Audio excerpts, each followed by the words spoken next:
ہے کہ جس زمانے میں شراب کی حرمت آئی نہیں تھی، ناپسندیدہ ضرور تھی لیکن حرام نہیں ہوئی تھی، کہ نماز کے قریب مت جاؤ جب تم نشے کی حالت میں ہو. لیکن جب شراب کی حرمت آ گئی تو شراب کے ساتھ ساتھ ہر اس چیز کی حرمت ہے کہ جو آپ کو اپنے اس منصب سے گراتی ہو. کہا گیا کہ جب انسان حالت گناہ کے اندر ہوتا ہے، گناہ کر رہا ہوتا ہے، اس کیفیت کے اندر وہ حالت ایمان میں نہیں ہوتا، وہ ایمان سے نکل جاتا ہے. جبھی جو توبہ کے معنی ہے وہ یہ ہے کہ اللہ کی طرف رجوع کرنا اور پلٹنا. توبہ کا مطلب استغفار کرنا نہیں ہے، خالی اللہ کی طرف پلٹنا، کہ وہ واپسی جب دین سے نکلا ہے، ایمان سے نکلا ہے، وہ پلٹ کر واپس ایمان کے اندر داخل ہوتا ہے. جبھی ہمارے لوگ، ہمارے بڑے، ہمارے والدین ہمیں یہ سکھاتے تھے کہ جب آپ رات سو کر اٹھے ہیں، سونے کی کیفیت میں آپ ایک بے شعوری کی کیفیت میں آپ نے تھوڑا سا وقت گزارا ہے، تو آپ صبح اٹھنے کے ساتھ سب سے پہلے کلمہ پڑھیں. اس سے مراد یہ نہیں کہ رات ہم کافر ہو گئے تھے، مطلب آپ اپنے اس عہد کو جو اللہ تعالیٰ سے آپ نے کیا ہے اس کو شعوری طور پر اختیار کریں، اس منصب کو آپ دوبارہ سے صبح صبح بیان کریں، اس منصب کو پر آپ فائز ہو جائیں. تو آج جو منشیات ہمارے معاشرے کے اندر موجود ہے، جو میرے اور آپ کو اس درجے سے گراتی ہے جس درجے کو پر اللہ تعالیٰ نے عزت اور اکرام بخشی تھی، کہ جس درجے کو فرشتوں نے سجدہ کیا تھا. فرشتوں نے صرف بابا آدم کو سجدہ نہیں کیا، بابا آدم سمیت ہم سب کو، ہر نسل انسانی کو فرشتوں نے سجدہ کیا تھا. اللہ نے عزت دی ہے مجھے اور آپ کو، اور میں اور آپ اگر اپنے آپ کو اس عزت کے قابل نہ بنائیں، اس سے گر جائیں، ایسی کیفیت کے اندر چلے جائیں کہ جس کے اندر ہمارا شعور، ہمارے حواس، ہمارے ہوش ختم ہو جائیں، اللہ رب العالمین اس کیفیت کو حرام تصور کراتا ہے. منع اللہ رب العالمین کرتا ہے اس کیفیت کے اندر نہ جانا. تو یہ امت کا نوجوان ہے کہ جس نے اس امت کو سنبھالنا ہے، اگر اس کی اپنی کیفیت ایسی ہو جائے کہ وہ اپنے آپ کو نہ سنبھال پا رہا ہو، اپنے خواہش کو نہ سنبھال پا رہا ہو. لوگ کہتے ہیں اسٹریس کی وجہ سے کرتے ہیں، پریشانیوں کی وجہ سے کرتے ہیں، ڈپریشن کی طرف جاتے ہیں، اس وجہ سے وہی نوبت منشیات تک آ جاتی ہے. سگریٹ نوشی سے شروع ہوتا ہے معاملہ، پتہ نہیں کہاں تک جاتا ہے. اپنے آپ کو بھی تباہ کرتے ہیں، شعور کو بھی تباہ کرتے ہیں، جسم کو بھی تباہ کرتے ہیں، ماں باپ کو بھی رسوا کر دیتے ہیں، اور پھر بالآخر اس بے شعوری کی کیفیت میں، بے حواسی کسی کیفیت میں وہ اس دنیا سے رخصت ہو جاتے ہیں اور آخرت میں بھی اپنا انجام وہ برا کر لیتے ہیں. نبی علیہ الصلوۃ والسلام تو مجھے اور آپ کو جھنجھوڑنے کے لیے آئے تھے، شعور دینے کے لیے آئے تھے، بے ہوشی کسی کیفیت سے نکالنے کے لیے آئے تھے. شعور دیا کہ تم بندے ہو اللہ تعالیٰ کے، تم نے بندگی کے تقاضوں کو پورا کرنا ہے. تو میرے اور آپ کو اس بات کی فکر ہونی چاہیے کہ کوئی زندگی کا ایسا لمحہ نہ گزرے کہ جب میں اور آپ بندگی کے اس حصے سے خالی ہو. دوسری چیز جو ہمارے درمیان آج میرے اور آپ کی سب کی زندگیوں کا حصہ ہے، وہ ہمارا اسکرین ٹائم. یہ موبائل جیسی ایک نعمت، یہ ایک آزمائش ہمارے آج ہاتھوں میں موجود ہے. وہ سارے گناہ کے جو ہمارے 20 سال پہلے ایک مشکل تصور کیے جاتے تھے، مشکلات اس کے راستے میں آتی تھی، آج بڑے آسان اور بڑے سہولت کے ساتھ آپ کے ہاتھوں میں پہنچا دیے گئے. دنیا کے اندر جہاں یہ تعلقات کا ایک بڑا سبب ہے، جہاں دنیا کے اندر آپ کے بہت سارے مواصلات اور آس پاس کے تعلقات آسان ہو گئے اس وقت بنانا اور نبھانا، لیکن وہاں ہماری اس آزمائش کے اندر بھی اضافہ ہو گیا کہ جو اللہ تعالیٰ نے مجھے اور آپ کو اختیار دیا، نیکی اور بدی کے درمیان جس کو چاہو تم اختیار کرو، یہی میری اور آپ کی آزمائش اور امتحان، وہ اس کو بھی حامل ہونے کے بعد بڑھ گئی ہے. ہم استعمال کرتے ہیں، ہر تھوڑے دیر بعد استعمال کرتے ہوئے نامناسب چیزیں ہمارے سامنے آ جاتی ہیں، اور ساتھ ساتھ شیطان آ کے کھڑا ہوتا ہے کہ جو ایک نیا راستہ، ایک نیا سمندر، ایک دریا ہمارے سامنے کھول دیتا ہے، گھسو اس کے اندر. روز مرہ ہماری یہ کیفیت ہے، یعنی ایک آزمائش سے میں اور آپ گزرنا کہ ماضی کے اندر کہ جب بد نظری یا محرم نامحرم کا ایک تصور ہمارے معاشرے کے اندر موجود تھا، آج وہ تصور بچانا بڑا مشکل ہو گیا ہے. مخلوط نظام تعلیم ہے جس کے درمیان میں اور آپ تعلیم حاصل کر رہے ہیں، اس کے اپنے مسائل اور چیلنجز موجود ہیں. ہم سب اس درمیان، اس کے درمیان حصہ ہیں، آزمائش میں اور کیفیت میں موجود ہیں. اللہ رب العالمین نے فطری طور پہ ایک مرد کے اندر ایک عورت کے لیے کشش رکھی ہے، ایک عورت کے اندر ایک مرد کے لیے کشش رکھی ہے، فطری کشش ہے، یہ غلط نہیں ہے، لیکن اس کو اللہ رب العالمین دین کے دائرے میں محرم اور نامحرم کے تصور میں اللہ رب العالمین ایک پابندی اس کے اندر بناتا ہے۔ ایک عورت جو آپ کی ماں ہے، جس سے سب سے پہلا تعلق آپ کا اس دنیا کے اندر استوار ہوتا ہے، آپ اس سے بات کر سکتے ہیں، اس کے ساتھ آپ کھیل سکتے ہیں، اس کے ساتھ آپ ہنسی مذاق کر سکتے ہیں، آپ اس کو چھو سکتے ہیں۔ ایک وہ دوسری عورت جو شاید آپ کی بہن کی صورت میں اللہ کی نعمت آپ کو میسر آئی ہو، آپ اس سے بات کر سکتے ہیں، آپ اس سے ہنسی مذاق کر سکتے ہیں، آپ اس کے ساتھ سفر کر سکتے ہیں، وہ آپ کی محرم ہے۔ ایک وہ عورت کہ جو خالہ اور دیگر اس طرح کی رشتے ہیں جو محرم رشتے ہیں، ایک وہ عورت کہ جب انسان نکاح کرتا ہے، نکاح سے پہلے وہ نامحرم تھی، ایک عہد و پیمان جو اللہ سے انسان کرتا ہے، کچھ شرائط کا، کچھ جو اللہ رب العالمین کی طرف سے اس کو پر عائد ہوتی ہیں، ان کو وہ قبول کرتا ہے، تو ایک عورت اس کو پر حلال ہو جاتی ہے، جس کو آج زوج یا بیوی کہتے ہیں۔ آپ اس سے بات چیت کر سکتے ہیں، آپ اس کو چھو سکتے ہیں، آپ اس سے ہنسی مذاق کر سکتے ہیں، وہ آپ کے لیے حلال۔ ایک وہ عورت ہے کہ جو آپ کے گھر میں بطور رحمت اللہ تعالیٰ کی طرف سے بھیجی جائے، آپ کی بیٹی ہے، تو یہ تو محرم وہ رشتے ہیں کہ جو اللہ رب العالمین نے آپ کے لیے کھول رکھے۔ اس کے علاوہ کوئی عورت ہے اس معاشرے کے اندر، تو اس کے لیے پھر اللہ رب العالمین مجھے اور آپ کو پھر پابند کرتا ہے کہ جتنا ان کے اور آپ کے درمیان فاصلہ رہے، اتنا آپ کے درمیان بہتر ہے،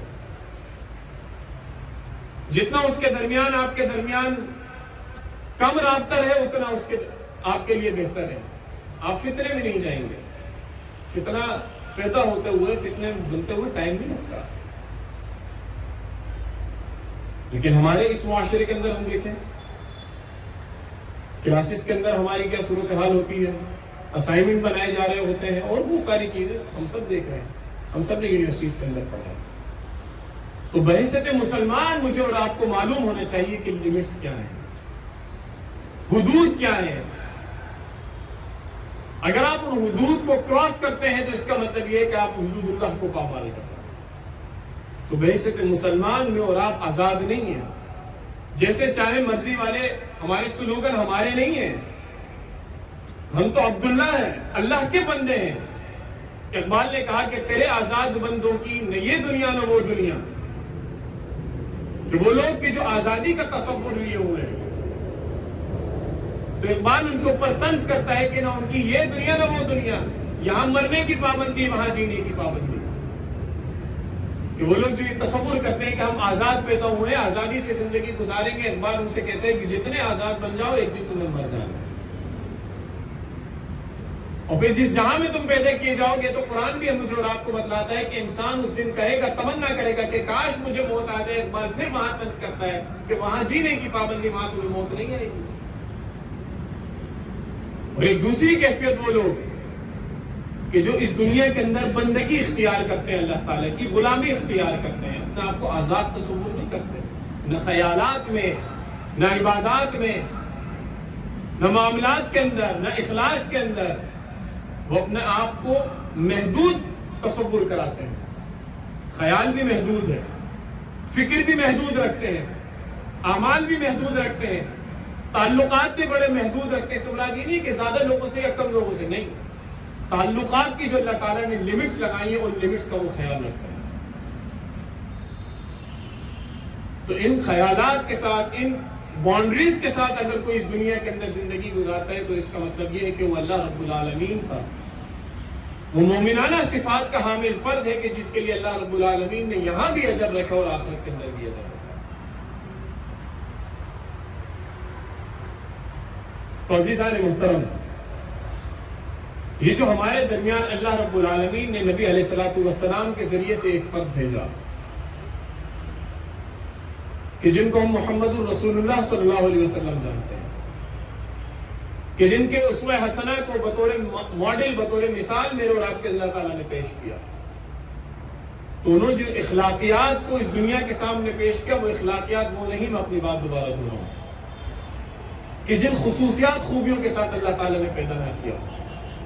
یعنی اللہ تعالیٰ کے تمام تقاضے وہ ہیں کہ جو سارے تقاضے میں اور آپ پورا کر سکتے ہیں. یہ اسلام کوئی ایسی ڈیمانڈ ہم سے نہیں کر رہا جو مجھ پر یا آپ پر گرا گزرتی ہو. یہ اسلام دین فطرت ہے. تو بس میری اور آپ کی آزمائش کیا ہے کہ زندگی گزارتے ہوئے ہم اس دو راہے کو پر چل رہے ہیں کہ جہاں پر ہمارا اندیکھا ایک دشمن موجود ہے کہ جو مجھے اور آپ کو بھٹکانے کی، بہکانے کی، بھٹکانے کی کوشش کرتا ہے، کہ جس کو اللہ رب العالمین جس رستے کو خطوات شیطان قرار دیتا ہے. اور آگے اللہ تعالیٰ کہتا ہے اِنَّهُ لَكُمْ عَدُوٌّ مُبِينٌ، وہ تمہارا کھلا دشمن ہے، ہر لحاظ سے کھلا ہے. یعنی ظاہر بھی ہے، پوشیدہ دشمن نہیں ہے، تمہیں معلوم ہے کہ تمہارا دشمن ہے، تو کھلا ہے کہ پورے اختیارات کے ساتھ وہ کھلا دشمن ہے. آخرت تک جب تک قیامت قائم نہ اس کو اختیار ہے. تو عزیزان محترم، سفر کرتے ہوئے ہم خیال رکھتے ہیں کوئی ایسا رستہ اختیار نہ کریں کہ جہاں پر ہمیں چوٹ آئے، کوئی ایسا رستہ اختیار نہ کریں کہ جہاں پر ہماری جان کو خطرہ ہو، کوئی ایسا رستہ اختیار نہ کریں جہاں پر ہمارے مال چھننے کا خدشہ ہو. ہم آسان رستہ، شارٹ کٹ ہم ہمیشہ اس دنیا کے اندر اختیار کرتے ہیں جب بھی ہم سفر کرتے ہیں. تو یہ زندگانی بھی میری اور آپ کی سفر ہے. نبی علیہ الصلوۃ والسلام ایک مسافر کی مانند میری اور آپ کی زندگی کو قرار دیتے ہیں. ہم سے ایک سفر میں سے گزر رہے ہیں، تو ہم بھی اس رستے کا انتخاب کریں کہ جو رستہ صحیح سالم ہے، جو رستہ صحیح منزل پر لے کر جائے گا، جس رستے کے اوپر خطرات کم ہیں، جس رستے کے اوپر آزمائشیں اور فتنے کم ہیں.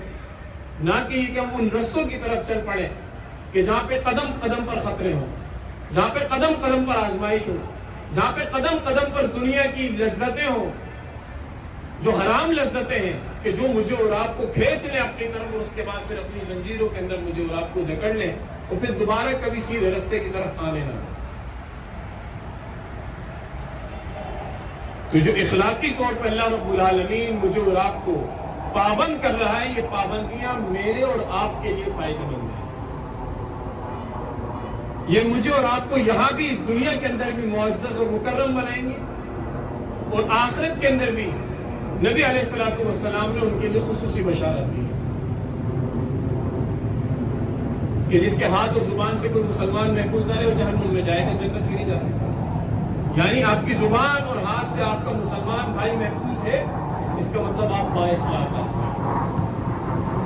جنت آپ کے لیے ہے. نبی علیہ الصلوۃ والسلام نے کہا دو چیزوں کی تم مجھے زبانیں دے دو. ایک وہ جو جبڑوں کے درمیان ہے، یعنی تمہاری زبان، یہ بلا وجہ نہ چلے، یہ تکلیف نہ دے، یہ بہتان ترازی نہ کرے، یہ غیبت نہ کرے، یہ بدزبانی نہ کرے، بد اخلاقی نہ کرے. اور دوسری وہ جو تمہارے ٹانگوں کے درمیان ہے، تمہاری شرمگاہ. اے شباب المسلمین، دو چیزوں کی تم ضمانت دے دو. رسول اللہ کہتے ہیں میں تمہیں جنت کی ضمانت دے دوں. صرف دو چیزیں ہیں، یہی دو چیزیں ہیں اگر ہم غور و فکر کریں کہ جو انسان کو برائی کی طرف سب سے تیزی کے ساتھ لے کر جاتی ہے.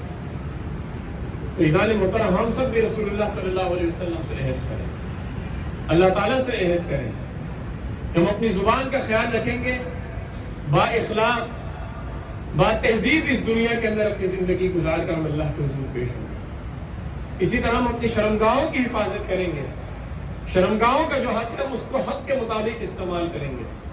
تو اللہ رب العالمین اس کو حفاظت کے معنی قرار دیتا ہے. تو پھر جنتوں کا نبی علیہ الصلوۃ والسلام مجھے اور آپ کو ضمانت دے رہے ہیں، ضمانت، ضامن رسول اللہ صلی اللہ علیہ وسلم.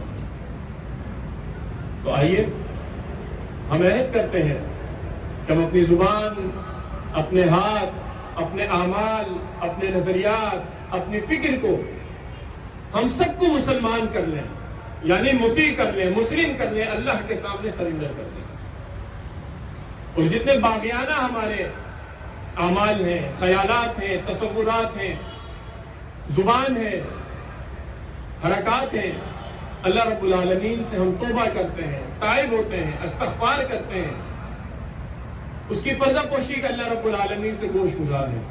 دعا کرتے ہیں اللہ رب العالمین ان سے درگزر فرمائے، میری اور آپ کی مغفرت فرمائے.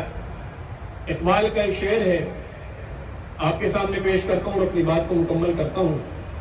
اقبال کہتا ہے اللہ تعالیٰ کے حضور دعا کرتے ہوئے کہ تو غنی اظہر تو عالم من فقیر، کہ اللہ تعالیٰ تو غنی ہے، داتا ہے، اظہر تو عالم دونوں جہانوں کا، من فقیر میں تیرا فقیر ہوں. روز محشر عذر ہائے من پذیر، روز محشر یعنی محشر کے دن، آخرت میں یوم الدین پہ میرا یہ عذر قبول فرمانا.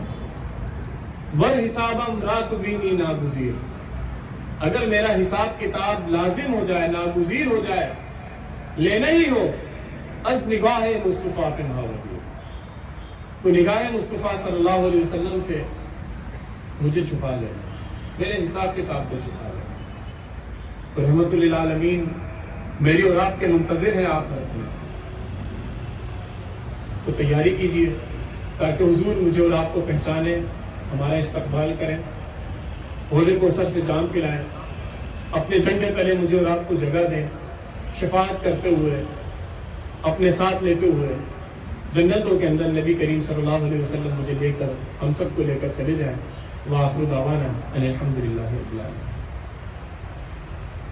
اچھا، اگر جس ساتھی کا کوئی سوال ہو آج کے ٹاپک کے حوالے سے، معاشرتی برائیاں اور آج کا نوجوان، تو وہ پوچھ سکتا ہے.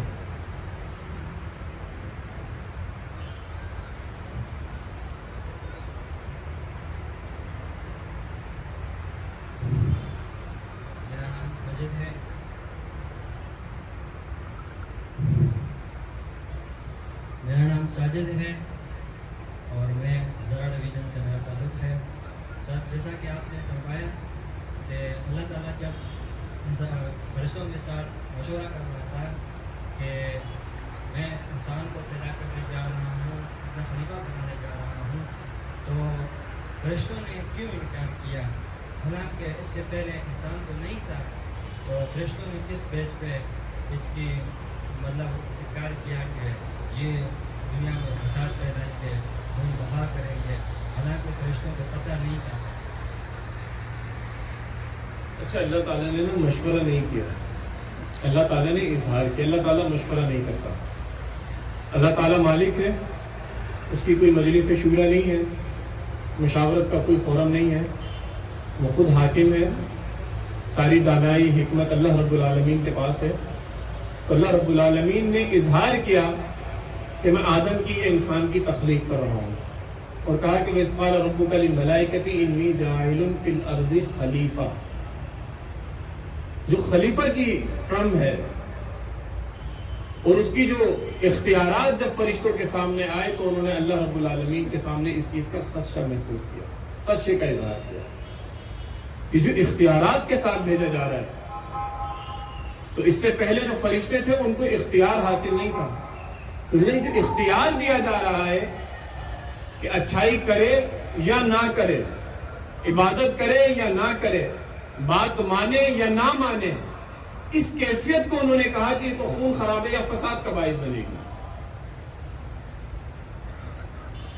اور فرشتوں نے جس چیز کا اظہار کیا تھا اس کو ہم اپنے انسانی معاشرے کے اندر دیکھ لیں تو وہ اظہار غلط نہیں تھا. لیکن اللہ رب العالمین نے یہ نہیں کہا کہ تم غلط کہہ رہے ہو، ایسا نہیں ہوگا. کہا کہ قال انی اعلم ما تعلمون، تم وہ نہیں جانتے جو میں جانتا ہوں. یعنی دنیا بنائی، اس دنیا میں ساری نعمتیں اللہ تعالیٰ نے بھیجی، اور اس کے بعد حضرت انسان کو بھیجا، ایک امتحان گاہ بنائی کہ انسان یہاں پر آئیں گے، اپنی زندگی گزاریں گے. ان میں سے وہ لوگ کہ جو خلافت کے منصب پر قائم رہتے ہوئے زندگی گزار کر چلے جائیں گے وہ اللہ کے نزدیک کامیاب ہوں گے. وہ لوگ جو خلافت کے منصب سے پہلو تہی کریں گے، اس سے گر جائیں گے، کہ جن کو اللہ تعالیٰ کہتا ہے اسفل السافلین میں چلے جائیں گے، وہ علیحدہ ہو جائیں گے. ان کے لیے اللہ رب العالمین نے جہنم بنائی ہے. تو اللہ رب العالمین کا یہ نظام ہے کہ اس نے جب اختیار دیا تو پھر آزمائش بھی دی. یہ اختیار ہمارے درمیان جس کو ہم آج ایک آزادی تصور کرتے ہیں، اللہ کی سمجھنے بہت بڑی آزمائش ہے میرے اور آپ کے لیے. یہ اختیار نہ ہوتا کہ بھئی نماز پڑھنے کا مجھے حکم ملا ہے، اور یہ اختیار نہ ہوتا کہ میں نہ پڑھنے کا بھی اختیار موجود ہے، تو پھر میں نماز پڑھ لیتا. تو پھر اس کا اجر نہ ملتا، کیونکہ میں نے اس پہ کون سی محنت کی. ایک ہی اختیار، نماز کا ٹائم ہو گیا، اذان کی آواز آئی ہے، اللہ نے پکارا ہے، اور اب میں اٹھ کے جاتا ہوں یا نہیں جاتا. اب میں جاؤں گا، اس کا اجر ملے گا، میں نہیں جاؤں گا، اس کا بدلہ اللہ رب العالمین دے گا. یہ جو اختیار دیا گیا ہے کہ میں نماز کے لیے جاؤں یا نہ جاؤں، اس کو فرشتے محسوس کر رہے تھے ہر معاملے کے اندر، کہ جو با اختیار ہستی اللہ تعالیٰ بنا رہا ہے، یہ تو فساد مچا دے گا.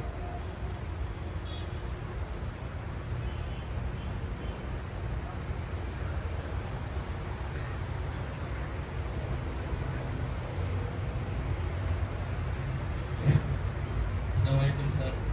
سر میرا کوشچن یہ ہے کہ جو غلط اور صحیح کا جو تمیز ہے، اگر یہ فطری ہے یا اس کا جو کنسیکوینس رزلٹ کی بنیاد پر رہتی ہے.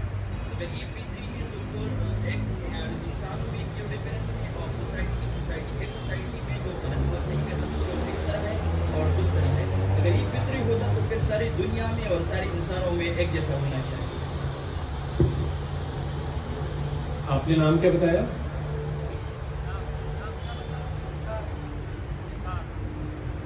اچھا، یہ فطری ہے. پوری دنیا کے تمام انسانوں کے اندر جو میں نے خوبیاں آپ کے سامنے چند گوش گزار کی، یہ تمام انسانوں کے ہر معاشرے کے اندر موجود ہے. سچائی ہے، دیانتداری ہے، امانت داری ہے، عفو درگزر ہے، رحم دلی ہے، صلہ رحمی ہے، خدمت کرنا ہے، انصاف کی بات کرنا ہے. یہ ہر معاشرے کے اندر موجود ہے. صرف ایک اسلامی معاشرے کے اندر تو اس کی صرف تعلیم نہیں ملتی. اچھا، چونکہ انسانی زندگی کا جو آغاز ہوا ہے وہ ایک نبی سے ہوا ہے، تو ہمارے ڈی این اے کے اندر اللہ رب العالمین نے یہ چیزیں رکھی ہیں. اب انسانوں کے درمیان جو فرق نظر آتا ہے کہ جب انسان اپنی اس فطرت کو تبدیل کرتا ہے، اس فطری خوبی کو موڈیفائی کرنے کی یا اس کے اندر ترمیم کرنے کی وہ کوشش کرتا ہے، تو معاشرے کے اندر فساد رونما ہو جاتا ہے.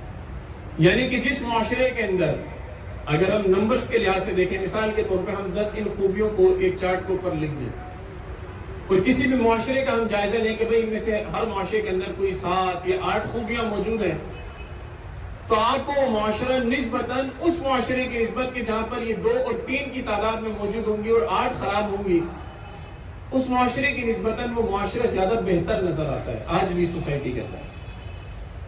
تو کسی بھی انسانی معاشرے کے اندر کہ جہاں پر ان خوبیوں کو تبدیل کر دیا گیا ہے، ان خوبیوں کو اوپر خامیاں غالب آ گئی ہیں، وہ انسانوں کی اڈاپٹ کرنا ہے.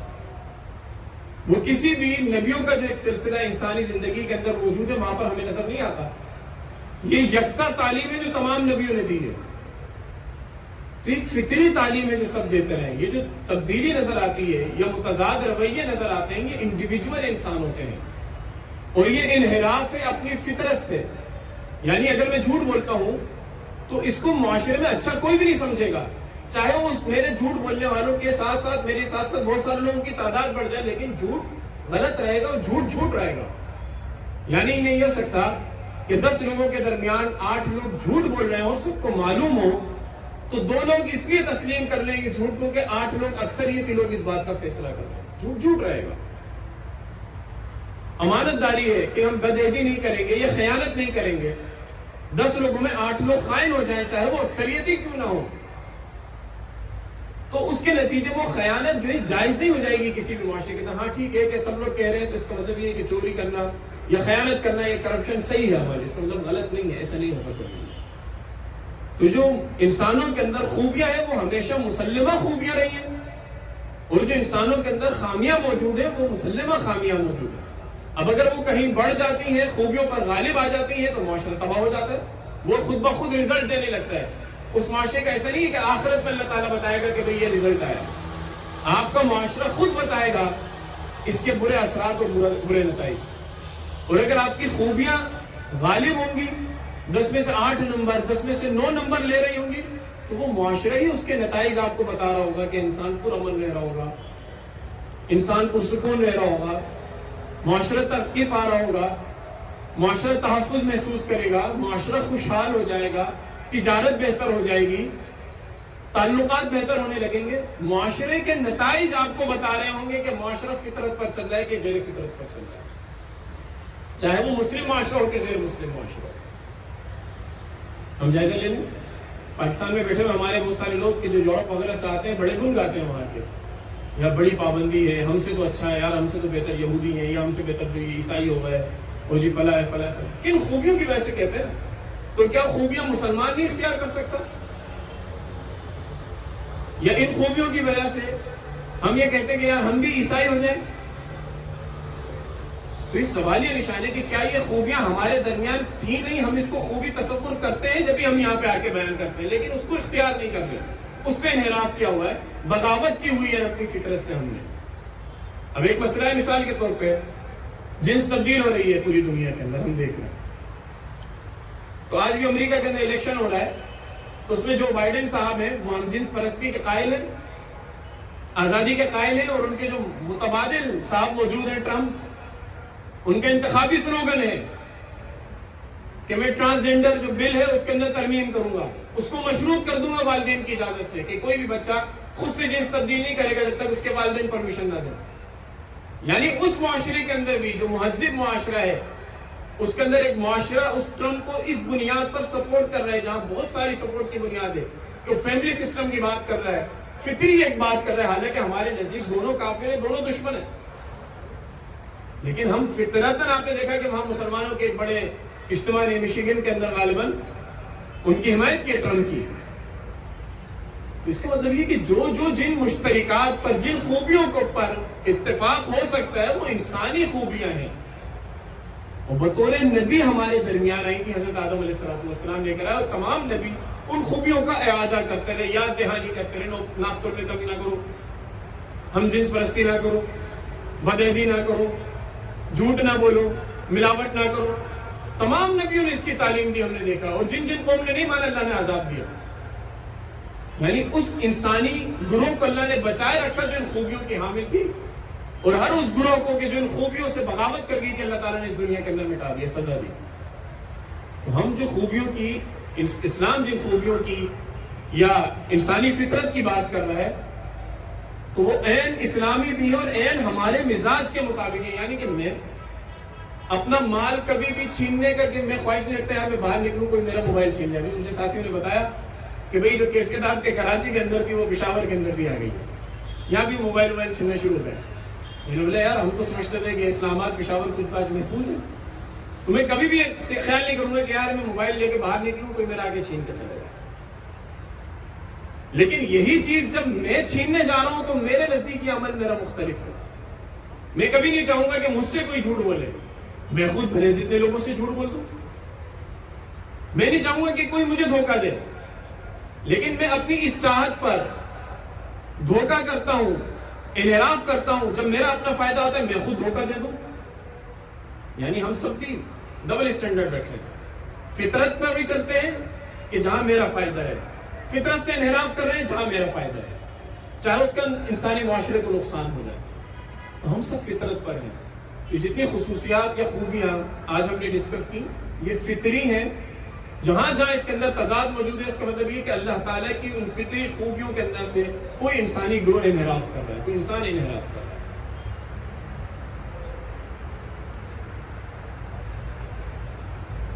اچھا, یہ لاسٹ کویسچن ہے, ٹائم کی کمی ہے تو یہ لاسٹ کویسچن ہوگا.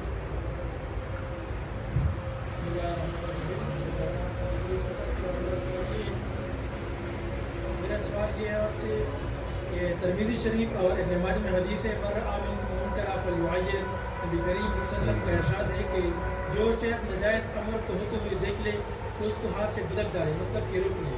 تو کیا یہ حق ہر کسی حاصل ہے, ہر عام شخص کو حاصل ہے؟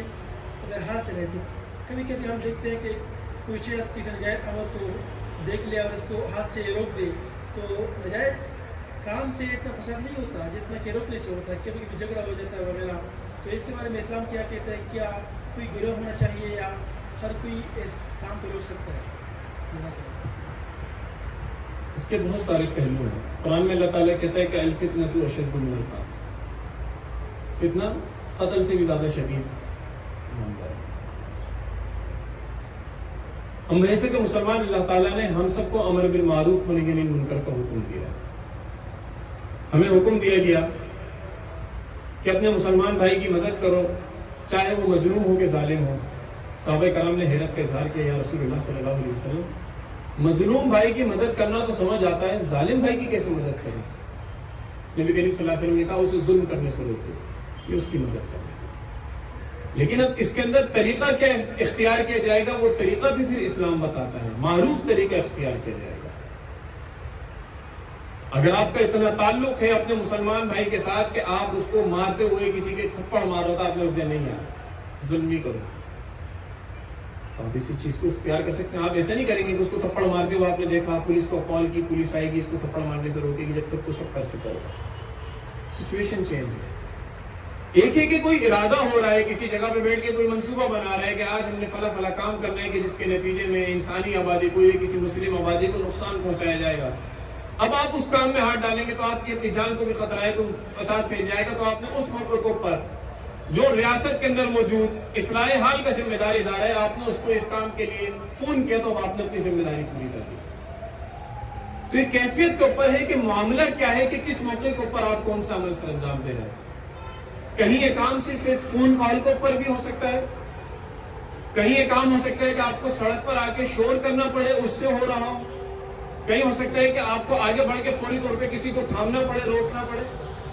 یہ مختلف معاملات ہیں, اس میں مختلف کیفیت ہوگی, مختلف اجتہاد آپ کو کرنا پڑے گا اپنی زندگی کے اندر. لیکن ہم نے اس میں یہ ضرور اپنے پیش نظر رکھنا ہے کہ اس میں معاشرے کے اندر فساد مچ جائے, معاشرہ تقسیم ہو جائے, انارکی پھیل جائے, خون ریزی ہو جائے. یہ بہت زیادہ بڑا مسئلہ ہے. تو یہ ہم خود طے کر سکتے ہیں کہ اس چھوٹے سے ہمارے عمل کے نتیجے میں یہ جو برا کام ہونے جا رہا ہے رک جائے گا, یا اس کے نتیجے میں کوئی اور مزید بڑا برا کام ہو جائے گا. تو اللہ تعالیٰ نے حکمت دی ہے, حکمت مومن کی گم شدہ میراث ہے. اس حکمت کا ہم استعمال کرتے ہوئے وہاں پر یہ فیصلہ کریں گے کہ اس موقع کے اوپر ہاتھ, زبان, تدبیر, حکمت کیا استعمال کرنا ہے. تو بحیثیت مسلمان ہم سب امر بالمعروف و نہی عن المنکر کا فریضہ سر انجام دیتے ہیں, لیکن اس کی کیفیت گھر میں, گلی میں, سڑک پر, معاشرے میں مختلف ہے. اور اگر اس کا کوئی منظم ادارہ موجود ہے, پولیس کا نظام موجود ہے, عدالتی نظام موجود ہے, تو اس موقع کے اوپر کی جو کام عدالت اور انتظامیہ کے کرنے کے ہیں وہ ہمیں نہیں کرنے چاہیے. اور جو کام فوری طور پر انسانوں کے کرنے کے جس کے نتیجے میں جان بچائی جا سکتی ہو, پھڈا روکا جا سکتا ہو, خاندان تقسیم ہونے سے روکا جا سکتا ہو, وہاں پر ہمیں کردار ادا کرنا چاہیے. جزاک اللہ.